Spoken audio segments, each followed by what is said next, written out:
Diag 26000 vous présente ses partenaires. Oui, bonjour Arnaud et bonjour à tous ceux qui regardent notre chaîne YouTube. Donc, Arnaud, créé Ethic Business Consulting il y a quelque temps déjà, je crois. Est-ce que tu peux nous parler de ce que tu proposes à tes clients en matière de RSE?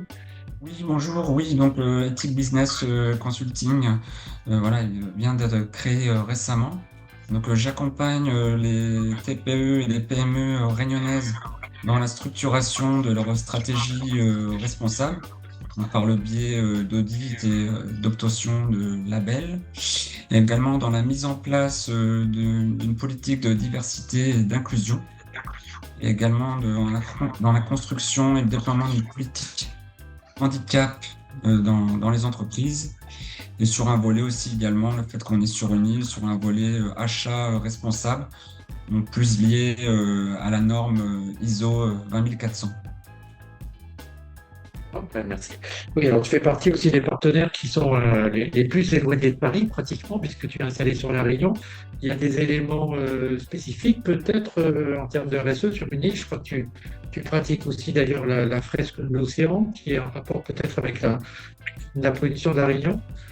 Oui, en effet, c'est tout ce qui est fresque, que ce soit la fresque océan ou pour ma part, ou la fresque océane ou la fresque biodiversité, sont des ateliers ludiques qui permettent de sensibiliser les collaborateurs aux enjeux liés souvent à la biodiversité. Donc c'est un bon moyen pour commencer en amont de faire une démarche RSE, mais par le biais d'un jeu. Voilà. Oui, c'est assez dynamique. Ok, tu as rejoint aussi donc, le réseau Diag 6000 il y a quelques temps aussi déjà. Tu peux peut-être nous expliquer pourquoi, qu'est-ce qui t'intéressait dans cet écosystème? Ce qui m'intéressait dans la construction, quand j'ai commencé à construire le déploiement de la stratégie de mon entreprise, je trouvais utile de mettre en place un outil, de proposer aux clients l'outil Diag 26000, parce que comme c'est un outil collaboratif, voilà, collectif, donc ça permet dans un premier temps d'amorcer la démarche RSE, de transformer le prospect en un futur client. Donc souvent ça se fait, on invite le futur client par mail, voilà, à analyser ses pratiques RSE Diag 26000. Et c'est vrai que c'est très intéressant sur un point de vue prospect. D'accord, c'est vrai que ça fait partie un des avantages effectivement de la plateforme. Ok, et tu avais choisi donc quelques infographies là, pour illustrer, pour continuer cet échange. Donc, je crois qu'il y en a une qui est un petit peu surprenante, là, qui vient d'ailleurs de partenaire Freedom, qui dit que seulement un tiers des gens sont sensibilisés en entreprise sur l'environnement. C'est quelque chose qui t'a interpellé, je crois.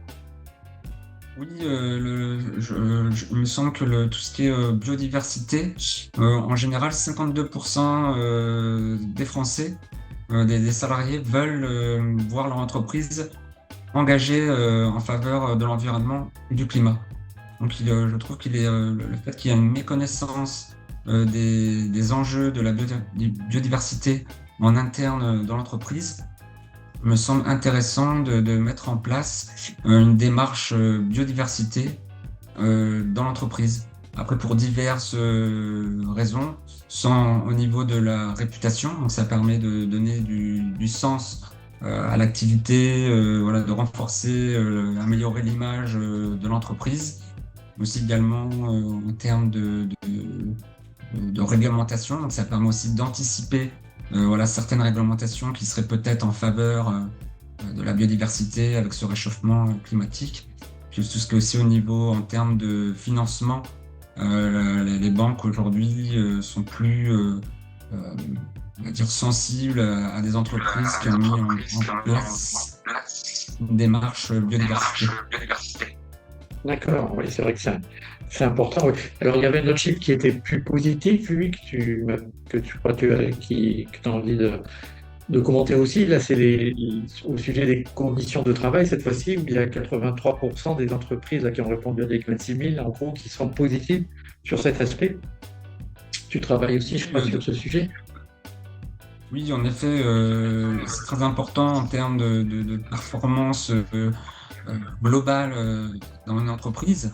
Le fait de mettre une démarche RSE, ça permet, il y a un chiffre quand même qui est assez pertinent, qui avait été analysé par France Stratégie. Donc, dès qu'une entreprise met en place une démarche RSE, elle voit sa performance grimper de 13% en moyenne. Donc après, que ce soit en interne, sur la mobilisation des collaborateurs ou sur la marque employeur pour attirer, recruter et donner du sens à la stratégie, mais aussi au niveau externe, là, ça permet de fidéliser les clients, voilà, donner une bonne image de l'entreprise. Et voilà, comme on a dit tout à l'heure, anticiper les risques, c'est-à-dire voilà, au niveau QVTC, avoir moins d'accidents de travail. Voilà, ça peut être un bon moyen pour l'entreprise d'anticiper certains problèmes. Eh ben, merci effectivement Arnaud de rappeler que la RSE est de plus en plus important dans la marque employeur. C'est vrai qu'en particulier sur la jeune génération, c'est quelque chose qui compte. Oui. Ok, mais écoute, merci pour cet échange. Je pense que ça va donner envie à plein d'entreprises de te contacter. Et puis à bientôt sur notre chaîne YouTube. Bonne journée. Au revoir. Au revoir.